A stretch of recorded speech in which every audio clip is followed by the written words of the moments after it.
ఎప్పుడు రెగ్యులర్గా వేసుకునే దోశలు కాకుండా ఇలా రాగులతో హెల్తీగా దోశలు వేసి చూడండి. టేస్ట్కి టేస్ట్, ఆరోగ్యం కూడా.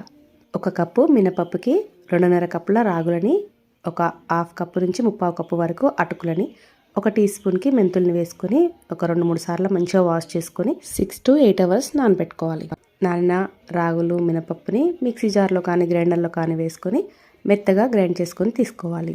ఇలా మంచిగా గ్రైండ్ చేసుకున్న తర్వాత ఓవర్ నైట్ ఫర్మెంట్ అవ్వనివ్వాలి. రాగుల పిండి కొంచెం తొందరగా ఫర్మెంట్ అవుతుంది, ఎక్కువ పొంగుతుందండి. కొంచెం స్పేస్ ఎక్కువ ఉన్న గిన్నెలో పెట్టేసుకుంటే బాగుంటుంది, లేదంటే బయటికి వచ్చేస్తుంది. ఈ పిండిలోకి సరిపడా సాల్ట్, వాటర్ పడితే కొంచెం యాడ్ చేసుకొని దోశలు వేసుకోవడమే. చాలా పల్చగా క్రిస్పీగా వస్తాయండి. నార్మల్ దోశల్లాగానే ఎంత కావాలంటే అంత పల్చగా వేసుకోవచ్చు. చాలా టేస్టీగా ఉంటాయి. హెల్దీ రాగి దోశ మీకు నచ్చినట్టయితే లైక్ చేయడం మర్చిపోకండి. కొత్తగా చూస్తున్న వాళ్ళు ఛానల్ చెక్ చేసి మీకు కంటెంట్ నచ్చితేనే సబ్స్క్రైబ్ చేసుకొని బెల్ ఐకాన్ క్లిక్ చేయండి. Thank you.